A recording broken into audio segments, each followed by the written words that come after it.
eu te disser que a liquidação de um dos maiores bancos do país, com 12 milhões de clientes, foi um erro que custou 7,5 bilhões de reais e, nas palavras do próprio banqueiro envolvido, impediu um final feliz para o sistema financeiro brasileiro? Essa é a versão de Daniel Vorcaro, o fundador do Banco Master. E ele não disse isso em um programa de auditório, mas sim sob juramento, em uma cariação que acaba de ter seu sigilo derrubado pelo Supremo Tribunal Federal. O que está em jogo aqui não é apenas a falência de um banco digital, o Will Bank, mas sim a cronologia dos fatos e principalmente a atuação do Estado, da polícia e do Banco Central, em um momento de negociações bilionárias. Nós estamos falando de uma verdadeira bomba que foi liberada na noite de quinta-feira, graças a uma decisão do ministro Dias Toffoli. O STF retirou o sigilo dos depoimentos de 3 figuras centrais nesse drama: Daniel Vorcaro, Paulo Henrique Costa, ex-presidente do BRB, o Banco de Brasília, e Ailton de Aquino, diretor de fiscalização do Banco Central. O centro da controvérsia é a queda do Banco Master e, posteriormente, a liquidação extrajudicial do Will Bank, um braço que movimentou 7,5 bilhões de reais no último ano. O depoimento de Vorcaro é explosivo e tem um ponto central: a venda do Will Bank estava acertada, fechada e pronta para ser formalizada. A data? O mesmo dia em que o Banco Central decretou a liquidação do Master. Ouça bem a cronologia, porque ela é o coração da defesa de Vorcaro. O Master é liquidado no dia 18 de novembro de 2025. Vorcaro afirma que naquele mesmo dia, pela manhã, ele estaria assinando o contrato de venda do Will Bank. E o comprador não era qualquer um. Era o Fundo Mubadala Capital de Abu Dhabi, um dos maiores e mais conhecidos fundos internacionais de investimento. A negociação, segundo Vorcaro, já estava concluída. Ele disse textualmente na acariação: nessa semana específica da operação, estava concluído. Faltava assinaturas.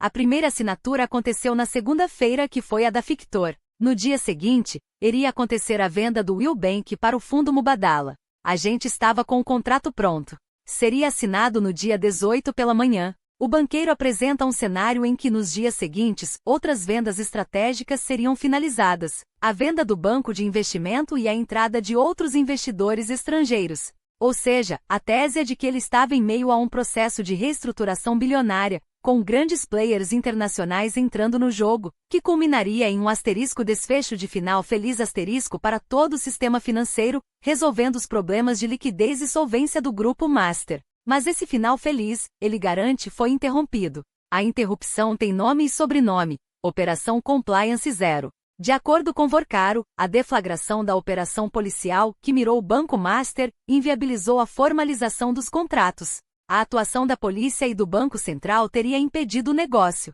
O Fundo Mubadala e outros investidores teriam se afastado diante da incerteza jurídica e operacional criada pela investigação. Se a versão de Vorcaro for verdadeira, estamos diante de um erro monumental de cálculo do sistema regulatório e policial. Uma operação que tinha como objetivo fiscalizar a legalidade das transações do Banco Master, acabou na prática, condenando o Will Bank à liquidação extrajudicial apenas 3 dias depois, no dia 21 de janeiro, e frustrando uma negociação de 7,5 bilhões de reais. Mas, como sempre acontece nesse nicho, há outro lado. A acariação não ocorre por acaso. Ela serve para confrontar narrativas.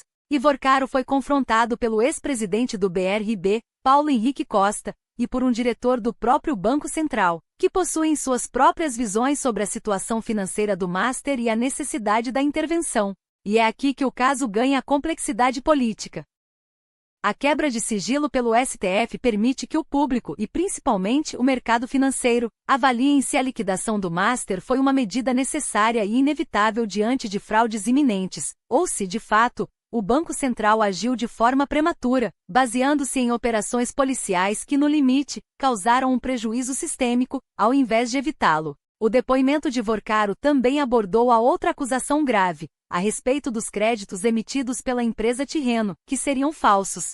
O banqueiro negou veementemente a acusação de que os créditos eram falsos e afirmou não ter conhecimento direto sobre as operações da companhia, tentando desvincular-se das supostas irregularidades que deram início à investigação. O cerne da questão para o nosso nicho político é: o poder do Estado, exercido pela polícia e pelo Banco Central, levou à falência de uma instituição com 12 milhões de clientes e impediu a entrada de um capital internacional bilionário no Brasil. Se a Operação Compliance Zero foi totalmente justificada e as irregularidades do Master eram graves o suficiente para paralisar o sistema, a narrativa de Vorkaro é apenas uma defesa desesperada. Mas se a intervenção foi desproporcional ou mal cronometrada, o STF está abrindo a caixa de Pandora para expor uma falha regulatória gravíssima. A acariação é a arma que Toffoli usou para quebrar o sigilo. Agora, com os fatos sobre a mesa, cabe ao mercado e ao público decidir.